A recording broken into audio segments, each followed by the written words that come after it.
Hey guys, welcome back to another episode of Pretty Suited Podcast. I'm your personal development guide, Lauren A. And y'all, it's been a long week already. Like, since the last time I saw you guys, a lot has happened. I've gone on a cruise to the Dominican Republic, which was fabulous, much needed. With some friends, and we had a time. So it took me a while to kind of get back to it, kind of get my bearings together, but I am back, back to reality. And as soon as I got off that boat, things just kept happening. And so not only did we have the Grammys that passed, which I was hoping to tune in while I was on the boat, but your girls just got the basic package. So I did not get a chance to stream that from my phone. However, I did catch up on all the winners, which I was pretty chill about. I think everybody who won was supposed to win the categories. Some of them, of course, wasn't televised, but, obviously I feel like those who were nominated for Best R&B and Best Hip Hop, I think the Grammys did okay this year. So anyways, I'm not going to do a full Grammy recap because that was weeks ago, and I'm sure you've heard a bunch of your favorite podcasters already talk about it, but I will say shout out to the Clips. You know how much I love them, and I'm so glad that they were able to get Best Rap Performance. They looked good, and they really, really deserved that recognition. Also, I want to shout out Kaylani for getting folded. Not getting folded, but actually winning for best R&B song, because honestly, I love that song and it was definitely deserving. Shout out to Leon Thomas. I have covered him on this show, and I'm so happy that he got something, not just for the Mutt album, but I really do think that his song Vibes Don't Lie doesn't get talked about enough for my liking. I love that song, Vibes Don't Lie. I literally play it almost every day. So for him to get something for that song in particular, I'm happy about that. So shout out to the Grammys for getting it right. Of course, there's always going to be some misses, but for the most part, they did okay. So fast forward though, this past weekend, we just had the Super Bowl. And I can go on and on and on about Bad Bunny's performance, because I'm sorry, but not sorry. I don't really watch football. I don't watch anything related to football unless it's on. I'm with a guy and he's watching it, or it might just be playing in the background while I'm cleaning up. I don't watch football. So sorry, but not sorry. However, I did want to make it a intention to watch Bad Bunny's performance because of everything that's going on in the world. I just thought that it was really good to see him as a U.S. citizen and Puerto Rican to be able to perform for his people, for his culture, and represent a lot of the Latin countries of the world. And I'm sure that they were elated to see him perform. And so I'm so glad that that was showcased on the world stage. And it was just a good performance. I mean, the production of it all, I just think was fabulous. So I'm not going to get into a full Bad Bunny. That's what they say in New York, Bad Bunny. I'm not going to get into a full breakdown on his performance, but I will say this personally. I'm always a fan of people using their platforms to make a difference, to make a statement, and to be a representation of underserved populations, and just kind of giving people hope, especially in a time like this where we need hope, we need inspiration, we need something to ignite us, because I feel like collectively our spirits has dampened in the past year. I don't know if you're aware of it, but it's just really not as joyous. So anything that we can do to ignite the passion and the humanity amongst each other, I'm all for it. So that was my positive spiel. In the beginning, I wanted to get that out of the way just because it is fresh and it just happened. So I really wanted to, do that. But let's move on to something a little bit more ratchet. Here at Pretty Suited Podcast, I'm a professional. I'm sure my audiences are professional people as well. And, we're sedity around here a little bit. Pinky out, right? But I will say that the topic we're going to talk about today, while it may not be as hip hop head or R&B head type conversation, I think it's very relevant, especially as, I have siblings. Y'all may have siblings, or you just may have, a family member or a loved one who may have rubbed you the wrong way, and you've gone through this similar experience. And as you know by now, you know exactly who I'm talking about. And this is Glorilla and her sister. I want to say her name is Scarface, but don't quote me on that. But her sister, I think her real name is Victoria, based off of what her parents said. So anyway, if you have not heard, Glorilla, the female rapper, I love her. She's amazing. She has literally changed the game and kind of like carved her own lane in the past, 4 or 5 years since she came out with FNF. She has literally been one of the top female rappers in the past few years. So Glorilla has just really minded her business. We know Glorilla comes from humble beginnings. She is a resident or a native of Memphis, Tennessee. And her accent, the way she carries herself, her personality, it's just all fun. It's all like a homegirl. I have a cousin who acts just like her. Like, Glorilla's the type of girl who we just would love to hang around with. She's a definitely a high energy. Her laugh is infectious, and she don't bother nobody. Well, anyways, this past week, her sister, which I thought I remembered, but I guess I didn't until this story came up. But Glorilla is one of 10. Okay, if you were kind of raised poor or raised, with a little bit of a struggle, you can imagine how suffocating or claustrophobic or just a little bit busy that household was with 10 people in it. I mean, even if all 10 of them were in there at the same time, I could still imagine, just like the Waynes or any family that was huge, like having that many siblings is already a fight within itself. Not necessarily physically a fight, but largely just a fight of personalities, a fight of just individuality, right? Because if you have a younger sibling or older sibling, or even just the sixth sibling, where you're not quite in the middle, but you're not quite, young or old, you can get lost in the sauce. And, your experience may be a little bit muted just because there's so many experiences going on at the same time in that house. So I can imagine just being in that type of environment where you don't necessarily feel heard, or you may end up being the sibling that has to take a little bit of a parental role for the other siblings, or just whatever the case may be. I don't know. I wasn't in their home. But based off of Glorilla's sister, Scarface / Victoria, Glorilla has been rapping about their struggle since she came out. And so since her rise to fame and her, accumulation of some money, Scarface thinks she's entitled to some of that. And the funny part about it is that they look so much alike that you kind of like get fixated on that a little bit when she's talking. It's like, man, you look real familiar. And it really is just that kind of connection. But according to Glorilla, the connection wasn't really there when they were younger as siblings. So, this conversation goes a lot further than just, does Glorilla owe her sister or the rest of her family money?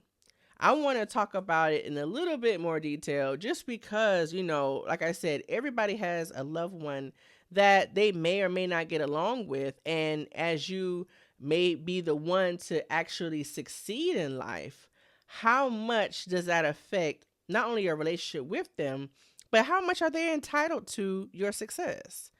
And that's a tough thing to talk about because, some people are split, right? We have people who say, hey, if we came up together, if we had the same struggle, then, share the wealth, share the love, spread the wealth, spread the love, and then everybody's entitled to it. Put me on, right? While some people may say, what Kobe said, you weren't with me shooting in the gym? No, Kobe didn't say that. Drake said that. You wasn't with me shooting in the gym. So or even if you was, am I still obligated, right? Because that's a strong word. Am I obligated to give you part of my success and part of my earnings for that success just because we're related or just because you happen to be in my life? And, I sit on a certain side of this fence, but I really just want to start off with just saying, like, there is a bit of stress that is put on individuals who just so happen to succeed in life. I don't care if you are a doctor. I don't care if you are a politician. I don't care if you are a actress or entertainer, whatever the case may be, whomever is the person in that family to get put on, and everybody else is kind of stuck in a I would say lower social class or lower economic class, that is an added pressure to that person who made it to feel like they have to be generous with their earnings or generous with their success. But I feel like if anybody is close to their family, they're going to feel a way. They're going to feel guilty about doing that. However, that can be detrimental. That can be detrimental in a way because, a lot of times when you come from those humble beginnings, you may or may not be equipped with the tools to really build and develop and keep those riches, right? If you come from a place of poverty, and this may not be the case for everybody, maybe you didn't come from a place of poverty, but if you don't have the right tools and resources around you to sustain that wealth or sustain that success, then it can be squandered very easily. We've seen that over the years several times where people have gone to become very successful and the money was gone like this. I don't care if you won the lottery. It's really difficult for you to not only get a lot of money and get a lot of success, but keep it. So, and not only am I trying to digest and work on that myself, now I have to kind of spread that out to other people in hopes that the money just keeps coming in and the success keeps coming in, and I'm still able to dish that out and sustain everybody else. That's a lot to ask for. But people do it every day, right? I think the main goal and the main conversation in this story is not necessarily should Glorilla give her sister or her mother money. Because apparently Glorilla proved that she does take care of her parents. And they have said that she takes care of them. But when it comes down to what does that mean when you say taking care of somebody? Does that mean just shelling out money every time they ask for it? I think that's severely irresponsible. Does that mean retiring everybody and getting people cars and getting people homes and getting people all the things? Maybe, but I think those one-time doses or those as needed doses may not be the best route, because you end up in a situation like several of the entertainers that we've seen or several other of the examples that we've seen where that money dries up very quickly. So what is the solution in this situation? Who is subject to your success? Is it just the siblings and the parents? Or what about your friends? What if you had friends who was there with you when you didn't have a place to stay, or your friends who were up with you studying, or your friends who let you sleep on the couch when you got locked out of your dorm, or your friends who mom may have fed you when you didn't have anything to eat? What about those situations where they may not have been family, but they were like family in those moments when you were coming up, or in those moments when you were trying to obtain that goal? I think that they are just as important. And so in those situations, that just increases the number of people that are expecting you to take care of them in these situations. Or they may not be expecting you to do it, but at least you feel like somewhat of an obligation to take care of them just because of how much they mean to you in your life.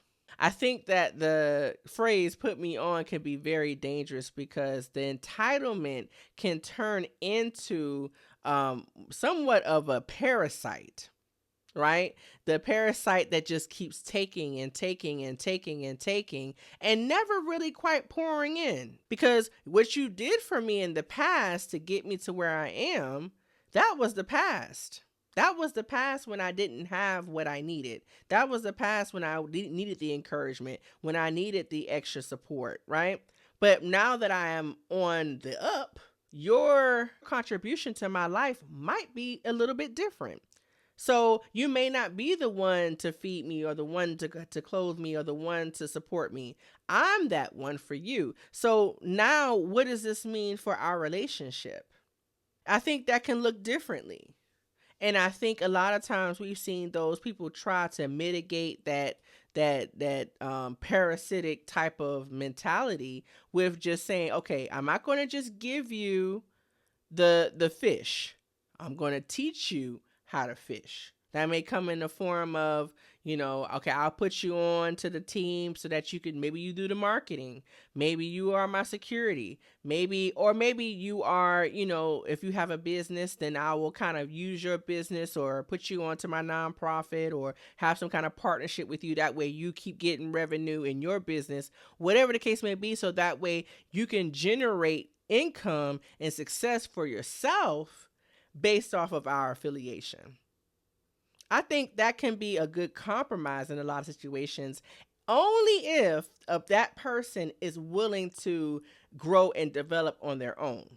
And then that way that your interaction and your partnership isn't necessarily predicated on just you and your contribution, right? Because the goal is for everybody to win. So you at some point shouldn't always need me to do that. That's a real partnership to me, is that we're building each other up so that way we don't necessarily need each other in the future. At the end of the day, if I get depleted, we're all depleted yet again. And so what good is that? What good is that in that situation? So I don't know. I think that that's a tough one to do, especially in the manner in which Scarface kind of came out with all of this. It was a bit negative. And so unfortunately, I don't know if Glorilla is, feeling as generous with her success to share it with that sibling, because how are you going to come at me with all this animosity and hostility and still expect for me to be kind or generous or wanting to help you in a situation?